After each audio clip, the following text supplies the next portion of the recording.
Well, hi there, everybody. Welcome to the show. Glad you could all make it. Um, I just want to let everybody know that I believe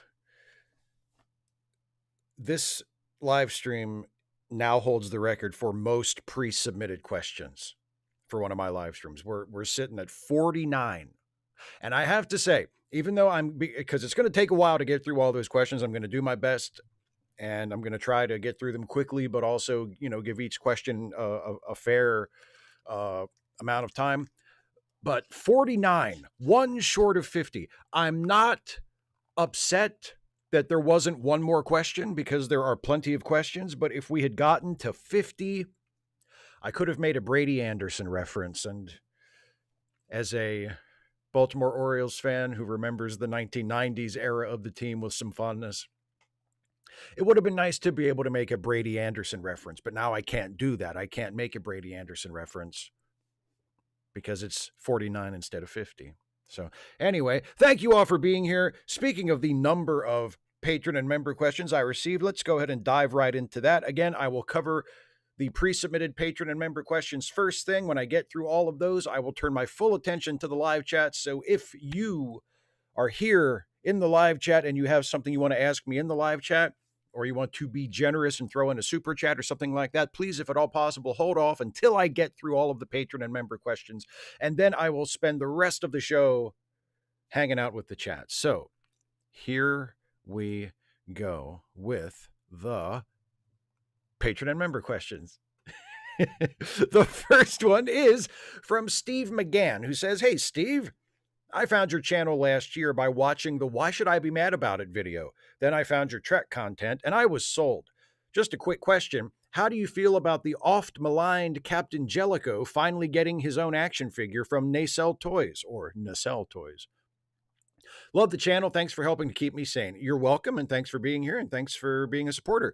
I don't keep too close of a watch on the action figure market. Most of those guys that are back behind me on my stand back there are very, very old. Like they came out in the 90s. But I did look up the new Jellicoe figure. I Googled it after you mentioned it, and it looks good. It's a nice looking fig. So good for Captain Jellicoe. Good for Captain Jellicoe. It's a good likeness. So I'm happy for that fictional man that I like so much. Jim P. Hey, Steve, I participated in my very first over-the-board in-person chess tournament Labor Day weekend at the age of 45. It was humbling losing to 7, 8, and 9-year-olds for sure. It was a great time, though, and I met lots of great people. Have you had a similar experience with something you enjoy where maybe you didn't have the best success, but it was a good event for you either way? Have a great show. Pretty much any time in my life that I've ever shot pool with somebody. I used to shoot pool like all the time because when I was growing up, that shouldn't be there. Let me put some do not disturb on that thing.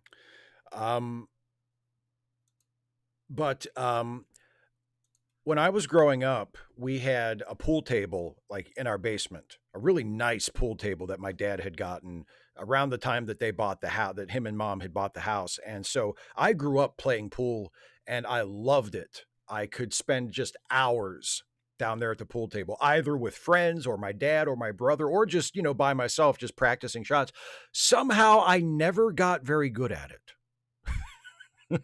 Like, even when I was playing all the time, I was never that good at it. But oh God, I loved it. Whether I was just practicing on my own or whether I was playing with friends or with my parents or my brother, whatever, it was always a great time. So shooting pool was like that for me. Yeah, for sure. 4/3, Mr. Shives. When can we expect your Star Trek Scouts episode reviews to begin dropping? I'm not going to be reviewing Star Trek Scouts. I did watch. I don't know if there have been any more released since then, but when they dropped the trailer for it, they also dropped, I think, 2 episodes of it.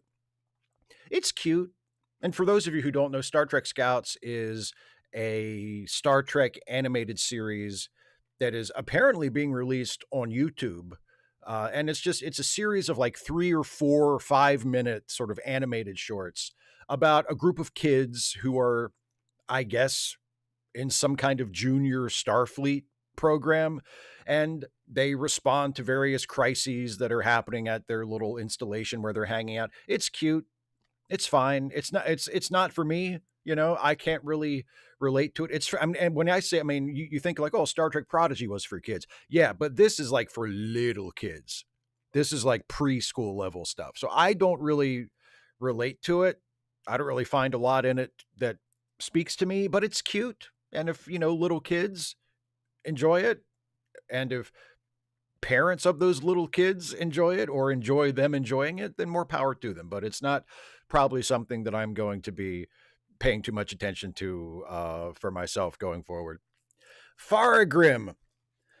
See, this is the shit that this is Dana's fault, because Dana says, submit a question and then Steve will say whatever you want him to say. And this is how I get myself into these situations.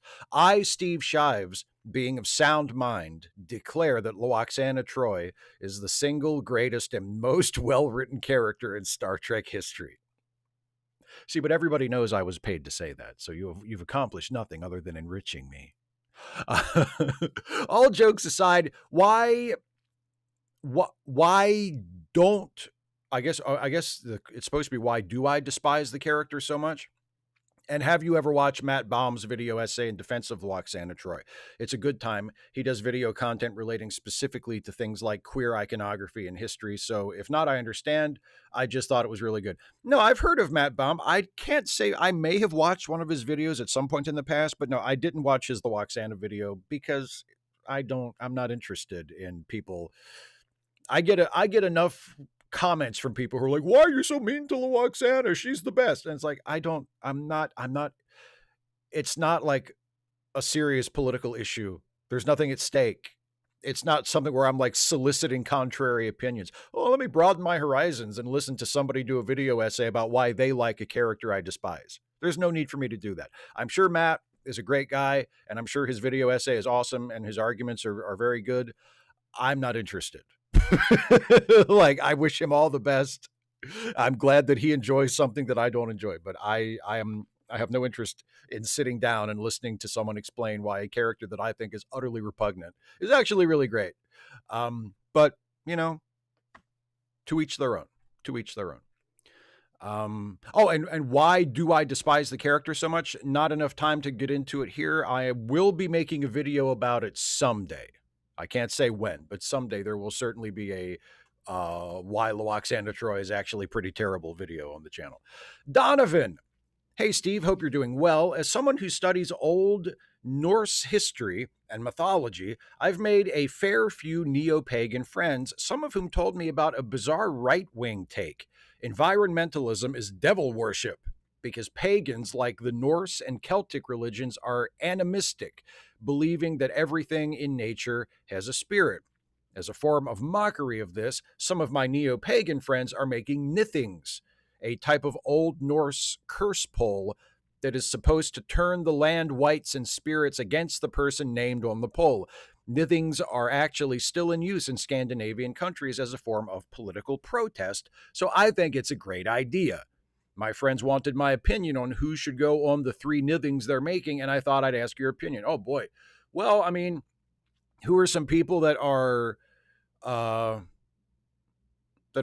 you know, really serious threats to the environment? I mean, I guess you could throw Elon Musk up there, because I don't think his various companies are super eco-friendly, nor do I think he really gives a shit about ecological or environmental concerns.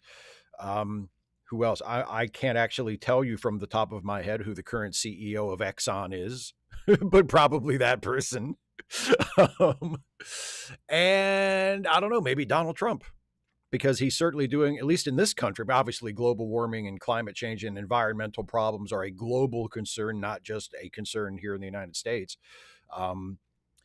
But I mean, for us Americans over here, you know, if you care about the environment, Trump is a primary concern, because he has absolutely gutted the EPA and done whatever he can that he can accomplish just by executive order to destroy environmental regulations and empower various private business concerns that operate at the detriment of the environment. So I would throw Trump up on one of those too.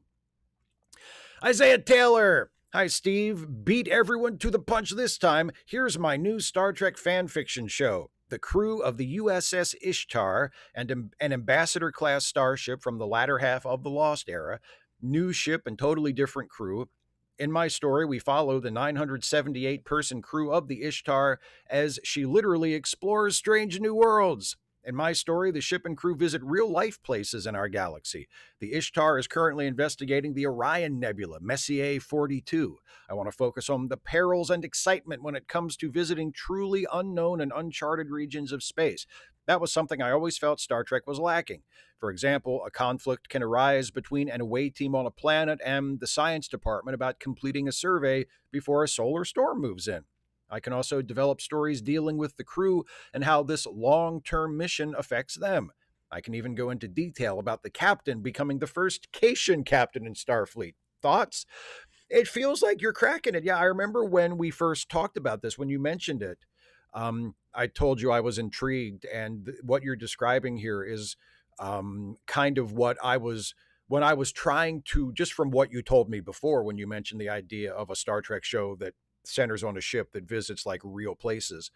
Um, I was trying to think, well, what's the show? Like, what's the drama? And it seems like you've decided that the drama will come from, the people on the ship. It'll be what if you did if there were people on a spaceship that was on this incredibly long duration mission, and you weren't going to rely primarily on the sort of classic action adventure tropes and pulp sci-fi tropes that Star Trek usually does, where you're not going to have aliens showing up every week and starting fights, or they're not going to be visiting populated planets with societies that have this one weird thing that drives the story. If you're not going to do that, and you're going to focus on scientific research as the mission, the drama and the conflict is going to have to come from the people on the ship. And it sounds like that's what you're going for. So the idea is intriguing. Star Trek, canon Star Trek has never really done something like that, because Star Trek is pulp sci-fi, and that's what the thing is. But it would be interesting for one of the shows to try something like this, to try and make like the exploration missions a little bit more realistic, and then draw the drama out of the characters.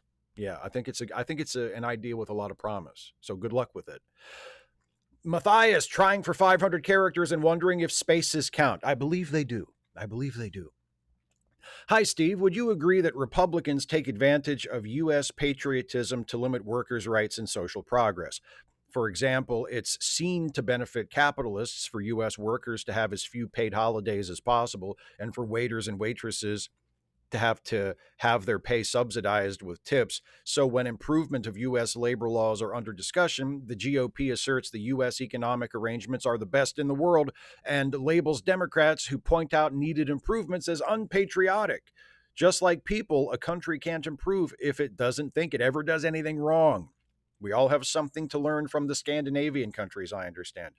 Yeah, I mean, I do think that the Republicans do that with workers' rights and, things like raising wages and raising taxes on the wealthy in order to ease the burden on the poor and the working class. I do think they appeal to patriotism, and they appeal to, the supposed supremacy of the United States, the alleged supremacy of the United States. They often say things like, oh, the United States is the envy of the world. And, oh, if our economy is so bad and we exploit our workers so terribly, then how comes everybody wants to come here? They say things like that. But the thing is, I mean, yes, they absolutely do that for workers' rights and things like that, but they do that for everything else too. They assert just as a fact, just as an axiom, the greatness of the United States. And they accuse people who want to pursue reforms that they don't like of being unpatriotic or hating America. I mean, look at how Trump and his people have responded just to the teaching of accurate history, the teaching of accurate history, or not even like just more accurate history, not even, warts and all, no sacred cows teaching of like real American history, and all of it and all of its ugly, unvarnished truth. But just acknowledging some of the bad stuff that in previous generations was smoothed over or left out entirely. Like Trump and his people consider that unpatriotic. You're raising up a generation of kids to hate America by telling them more of the stuff that really happened.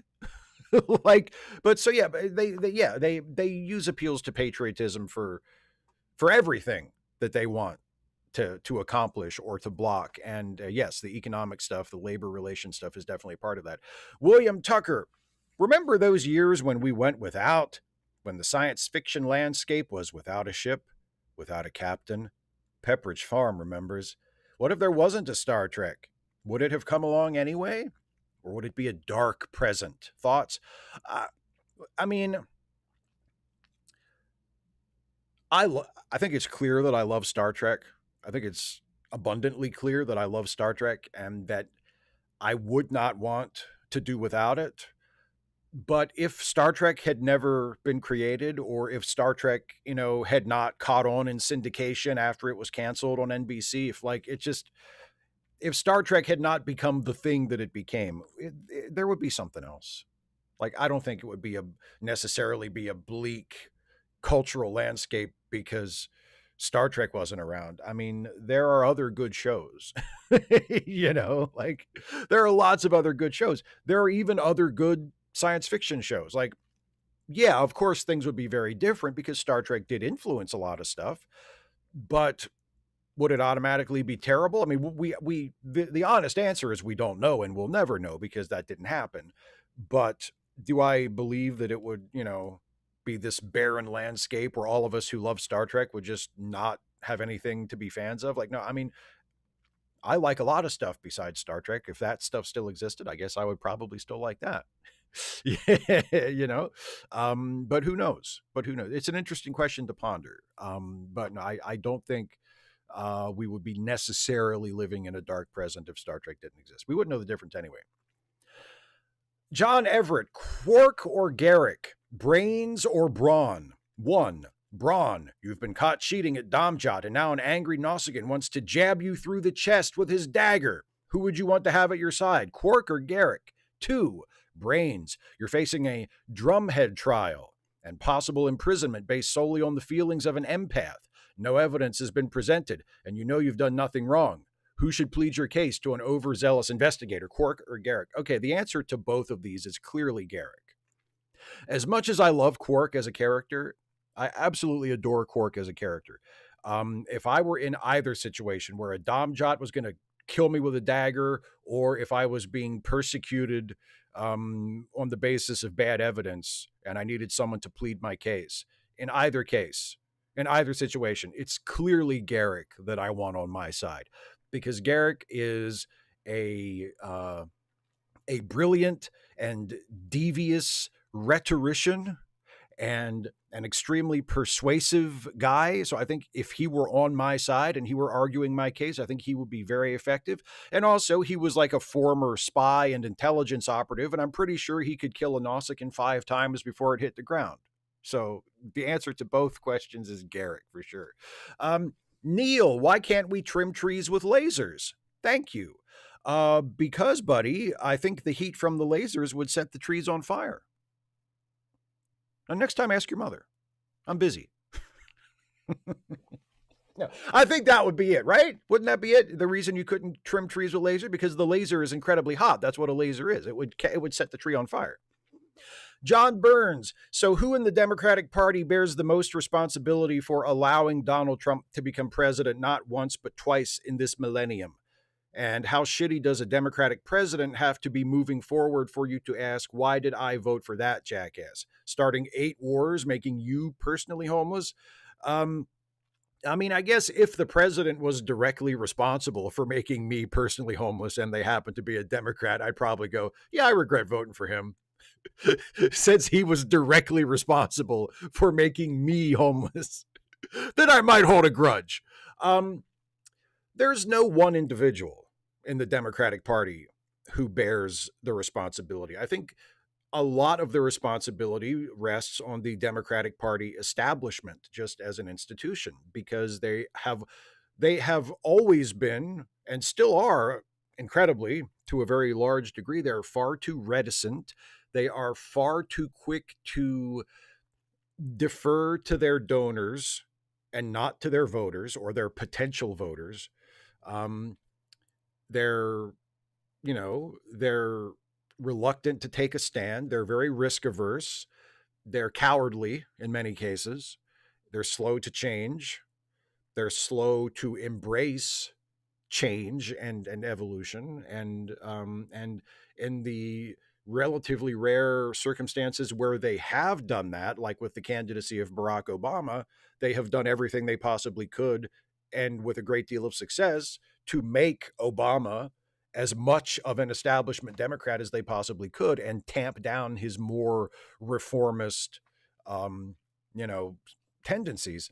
So I think it's just, as an institution, it's the DNC or the establishment wing of the party. But I don't think you can pinpoint one individual and say it's mostly their fault. It's a lot of people. There's a lot of blame to go around. The Big Cactus. Hey, Steve, I almost never comment and probably won't again in the future, maybe just with emojis. But I wanted to take a moment to show appreciation for what you do. Your love of Star Trek. DS9 is my favorite too. I even use the opening theme as my walkout music for my wedding day. Wow. Your humor, wrestling, your Dusty Rose impression is spot on and always brings a smile to my face, baby. Politics, all of it feels genuine and relatable. What you're doing really makes a difference for me in this wild world we live in. Kudos to you and keep up the great work. Well, thank you very, very much for buttering my toast so effectively. I I appreciate you being a supporter, and I appreciate you saying such nice things. Thank you very much.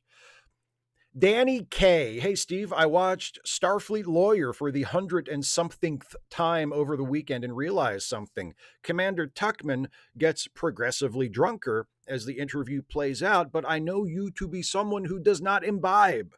As such, what are some things that you do to get into the mindset and modify your speech and behavior in order to appear properly housed? Thanks. Hope all is well. Well, yes, I don't imbibe these days. I haven't had a drink of alcohol for years at this point, and never have alcohol in the house.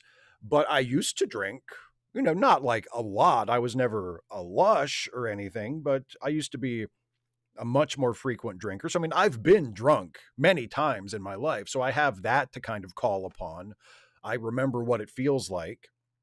And also, there are little technical tricks that you do. Like, I mean, one of the really common ones that people know, and I can't remember which like actual famous actor that I heard say this, but it's a fairly common piece of advice for actors playing drunk. And that is, when a person is drunk, they're not acting drunk. When a person is drunk, they're drunk, but trying to act sober. So you're not like slurring your words and, pissing yourself. And I mean, you're trying to get it right. So you're talking very carefully and you're kind of finding your balance and steadying yourself and you're trying to keep it together and appear to not be drunk, and maybe even will yourself to not be drunk. Like that's sort of the mindset you want to get into. So I did that as well. And also, I mean, it's a YouTube video, and even though I'm trying my best, it's not really super high pressure. So as long my goal when I'm acting in my YouTube videos, my main goal is just to get the point across. So like, as long as people watching it can tell if I'm supposed to be drunk and people need to think that I'm drunk, or at least recognize that I'm supposed to be drunk in order for a joke to land, then as long as people recognize that, as long as it's good enough for people to get what I'm trying to do and hopefully think it's funny, that's good enough for me. And anything better than that is bonus points. General Contact Unit Problem Child. Would you want the left to have a political leader who gets as much deference as Trump gets from the right? Yesterday, I read a blog that suggested any future Dem presidents should remember how much unchecked power Trump has demonstrated the president can exercise. I feel like a key difference is Trump is enabled by a level of absolute loyalty from the rest of his party that no Democratic president has ever had. Like, in theory, Trump could be impeached and removed at any moment for the things he's done. It'll just never happen because of the hold he has over the GOP. Would you actually want that kind of power for a president you liked? Like, suppose AOC was president. Would you want a situation where she's able to just pursue her agenda with no roadblocks because every other Democrat in the US knew she could end their political career on a whim? P.S. I found a pic from Rusty's first ever walk that I didn't know I had, and I believe this is the pic right there. There's the doggy. Look at the doggy. So cute. Thank you for sharing that picture. No, I wouldn't want a Democratic president to have that kind of power. The fact that Trump has that kind of unchecked power and that kind of slavish loyalty from the Republicans is part of the problem. We're supposed to be a democracy. In a democracy, one individual is not supposed to have that kind of consolidated political power. And if you go by what is written in the Constitution, which Republicans facetiously claim to love and revere, it's not supposed to be that way. The separation of powers isn't laid out that way. The different branches of government are supposed to rein each other in, and one is not supposed to be more powerful than the other two. That's why there are checks and balances that each branch has over the other. And so, no, I would not want AOC or another Democratic or left-leaning president to have the same kind of dictatorial power that Trump has. No, I wouldn't. I would hope that if and when the Democrats regain, significant political power in this country, that they'll be able to at least huddle up in the middle on the important shit, and there wouldn't be a need for the kind of totalitarianism that the Republicans are working at right now. So, but no, I would not be in favor of that. Some random geek who is hoping they correctly copy and paste their question this time. Some time ago, John Brockman wasn't well enough to do a social justice alchemy. In fact, one week the show was on Siobhan O'Connor's channel. John Brockman shared what happened on SJA 323. John Brockman had a mental health crisis. He's better now, but here is the story. Last Christmas, he was in the hospital, and that saddled him with a $15,000 bill. He's making monthly payments, but that means that he doubled his monthly bills. He was running himself ragged for the last half year as an Uber driver. It has even gotten to the point that he was wearing the same clothes for weeks and hadn't showered in a couple of days. One day, he couldn't get out of bed.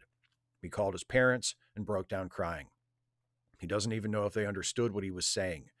They drove over and picked him up, and he has been staying with them as he recovers. He's still not really sleeping well, but he is better. Again, capitalism kills. It gave John Brockman a mental health crisis. Well, I didn't know any of that, so thank you for sharing it, and I hope John is doing better. I'm glad to hear that he's apparently doing a little better. And I'm glad that he's with people who care about him and can look out for him, because that's terrible. It's a terrible situation. I hope John's okay. John, buddy, if you're watching, I hope you're okay. Some random geek with some finally good news, and Geek mentioned in the chat before I actually started the show that obviously this would be updated with more recent news if it had been posted within the last, let's say, day or so. But let's go with what Geek chose to share earlier this week. Good news, Rush Limbaugh is still dead. I think you can figure out what the breaking news would be. Also good news, Naz the Nico got her SSI back, and she is receiving back pay for her 5 months of missing her SSI. It took several phone calls and fucking bureaucracy. Naz and LQ are out of the danger zone.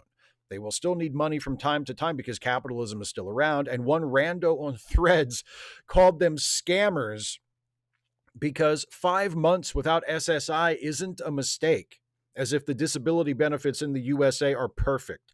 And you know who else is always fucked over by capitalism? Joanna Roberts in Phoenix. Joanna always needs money. Phoenix still has a mountain of bills they need to pay off. It's been getting really hard for Phoenix to beg every day on Twitter and social media and get no donations whatsoever. I don't blame Phoenix for not voting in 2024. I get it. The Dems also fucked them over. And also, I still can't make charges yet to my Chase credit card. I must work 12-hour days to be a sugar daddy for my friends. You know, about this SSI thing, this dumbass on Threads who says they're a scammer, they're scammers because 5 months without SSI isn't a mistake. You know who apparently disagrees with that? The fucking Social Security Administration.